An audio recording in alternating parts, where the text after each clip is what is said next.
Manhattan എന്ന കൊച്ചു നഗരത്തിൽ അഭയാർത്ഥികളായ ഒരു ജൂത കുടുംബത്തിലാണ് നമ്മുടെ നായകൻ ജനിച്ചത്. ഗ്രേറ്റ് ഡിപ്രഷൻ അതിൻ്റെ കൊടുമുടിയിൽ നിന്നിരുന്ന 20കളിൽ ദാരിദ്ര്യവും തൊഴിലില്ലായ്മയും ശ്വാസം മുട്ടിച്ചിരുന്ന അമേരിക്കൻ സമൂഹത്തിൽ വല്ലപ്പോഴും മാത്രം ജോലി കിട്ടിയിരുന്ന ടൈലറായ അച്ഛൻ കാരണമാണ് അവൻ്റെ കുടുംബം ആ കൊച്ചു ഒറ്റമുറി അപ്പാർട്ട്മെൻറ്റിൽ എങ്ങനെയോ പിടിച്ചു നിന്നത്. വിഷമമേറിയ ഈ കാലങ്ങളിൽ പോലും ഫാൻറ്റസി കഥകൾ പറഞ്ഞിരുന്ന പുസ്തകങ്ങൾ വായിച്ചും എറോൾ ഫ്ലിൻ എന്ന ഓസ്ട്രേലിയൻ സൂപ്പർ താരം അഭിനയിച്ചിരുന്ന അക്കാലത്തെ അഡ്വഞ്ചറസ് ആക്ഷൻ പടങ്ങൾ കണ്ടുമാണ് അവൻ സന്തോഷം കണ്ടെത്തിയിരുന്നത്. തൻ്റെ ടീനേജിൽ ഒരു നോവലിസ്റ്റ് ആകണം എന്ന് ആഗ്രഹിച്ച നമ്മുടെ നായകൻ പാർട്ട് ടൈം ജോബായി നാഷണൽ ട്യൂബർക്ലോസിസ് സൊസൈറ്റിക്ക് വേണ്ടി പത്രങ്ങളിൽ ഓബിച്വറി എഴുതി സാൻഡ്വിച്ചസ് ഡെലിവർ ചെയ്തും ന്യൂയോർക്ക് ഹെറാൾഡ് ട്രിബ്യൂൺ ന്യൂസ് പേപ്പറിന് വേണ്ടി സബ്സ്ക്രിപ്ഷൻസ് വിറ്റുമാണ് ജീവിച്ചിരുന്നത്.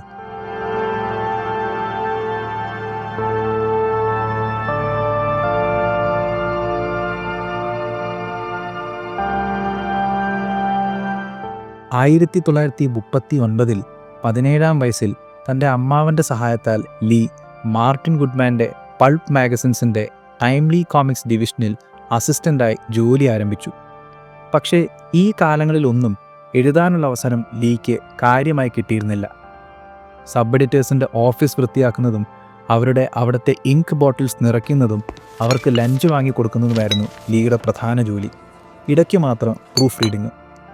2 വർഷത്തിന് ശേഷം 19-ാം വയസ്സിൽ ലീ അവിടുത്തെ ഇൻ്ററിം എഡിറ്ററായി ചുമതലയേറ്റു. ഈ കാലത്താണ് ലീ തൻ്റെ ആദ്യ സൂപ്പർ ഹീറോ കഥാപാത്രത്തിന് ജന്മം കൊടുക്കുന്നത്, ക്യാപ്റ്റൻ അമേരിക്ക. പക്ഷേ ആ തൊഴിലിൽ അയാൾ സന്തോഷം കണ്ടെത്തുന്നതിന് മുൻപ് തന്നെ അയാൾക്ക് അമേരിക്കൻ സൈന്യത്തിൽ നിർബന്ധിതമായി സേവ ചെയ്യേണ്ട സമയമായി കഴിഞ്ഞിരുന്നു. അങ്ങനെ 5 വർഷത്തേക്ക് അയാൾ പട്ടാള ജീവിതം നയിക്കാൻ പോയി. 2ാം ലോക മഹായുദ്ധത്തിലുൾപ്പെടെ പങ്കെടുത്തതിന് ശേഷം പട്ടാള സേവനം അവസാനിപ്പിച്ച ലീ വീണ്ടും എഴുത്തുകാരൻ്റെ കുപ്പായമണിഞ്ഞു. തിരിച്ചുവരവിൽ ടൈംലി കോമിക്സ് അയാളെ അവരുടെ എഡിറ്റർ ഇൻ ചീഫാക്കി പ്രൊമോട്ട് ചെയ്തു. 50കളോടടുക്കുമ്പോൾ സൂപ്പർമാൻ, ബാറ്റ്മാൻ പോലെയുള്ള ലോകത്തെ ഏറ്റവും ആരാധകരുള്ള സൂപ്പർ ഹീറോ കഥാപാത്രങ്ങൾ വെച്ച് കോമിക്സ് ലോകം DC കോമിക്സ് അടക്കി വാഴാൻ തുടങ്ങിയപ്പോൾ അറ്റ്ലസ് കോമിക്സായി പേരുമാറിയ ടൈംലി കോമിക്സിൽ റൊമാൻസ്, ത്രില്ലർ, സസ്പെൻസ് എന്നീ ജോൺറകളിൽ കാര്യമായ വിജയം കാണാതെ ലീ പിടിച്ചു നിന്നു.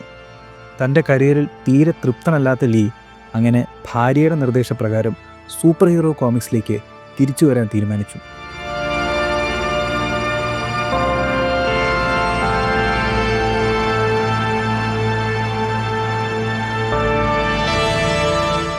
പക്ഷെ തിരിച്ചുവരവിൽ ലീ കോമിക്സ് ലോകത്ത് ഒരു വിപ്ലവം നടത്താൻ തന്നെ തീരുമാനിച്ചു. ഒരിക്കലും തെറ്റുപറ്റാത്ത, സമൂഹത്തിൽ ഇന്നും ആദരിക്കപ്പെട്ടിരുന്ന സൂപ്പർ ഹീറോസ് എന്ന കൺവെൻഷണൽ മതിൽക്കെട്ടുകൾ അയാൾ പൊളിച്ചു പണിതു. ദൗർബല്യങ്ങൾ ഏറെയുള്ള, തികച്ചും യാദൃശ്ചികമായി സൂപ്പർ ഹീറോ ലോകത്ത് വന്ന് പെട്ടുപോകുന്ന തരത്തിൽ സാധാരണ മിഡിൽ ക്ലാസ് അമേരിക്കൻ ചെറുപ്പക്കാരെ അയാളുടെ ഫാൻറ്റസി കഥകളിലെ നായകന്മാരായി സങ്കല്പിച്ചു. തൊഴിൽ രഹിതരായ, ദാരിദ്ര്യമുള്ള, പെൺകുട്ടികളിൽ നിന്നും എന്നും റിജക്ഷൻസ് മാത്രം കിട്ടിയിരുന്ന, കൺവെൻഷണൽ സമൂഹം ഐസൊലേറ്റ് ചെയ്തിരുന്ന, ഐഡൻറ്റിറ്റി ക്രൈസിസ് നേരിടുന്ന നായകന്മാർക്ക് അയാളുടെ തൂലിക ജന്മം നൽകി.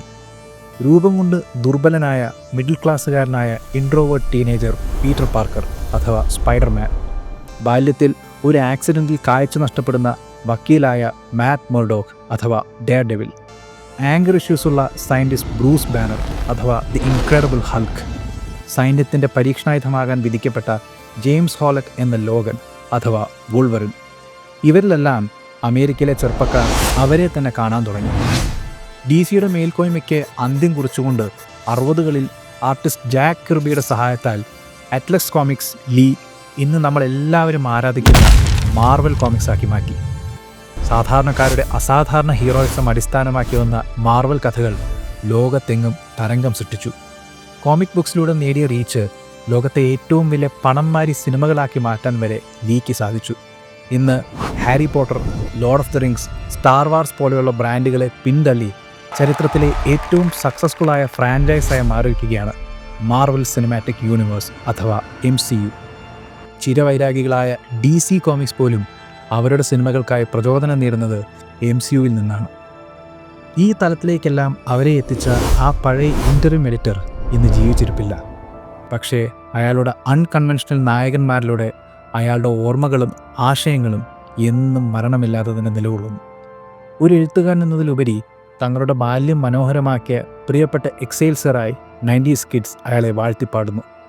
കോമിക്സ് ലോകത്തിൻ്റെ തലവര മാറ്റി എഴുതിയ, തൻ്റേതല്ലാത്ത കാരണങ്ങളാൽ സമൂഹത്തിൽ എന്നും ഒറ്റപ്പെട്ടു പോകുന്ന ചെറുപ്പക്കാരിൽ സൂപ്പർ ഹീറോസിനെ സൃഷ്ടിച്ച ലോകത്തെ ഏറ്റവും വലിയ സിനിമാറ്റിക് ബ്രാൻഡായ മാർവലിൻ്റെ തലതൊട്ടപ്പനായ ആ മനുഷ്യൻ്റെ പേരാണ് സ്റ്റാൻലി മാർട്ടിൻ ലീബർ അഥവാ സ്റ്റാൻലി.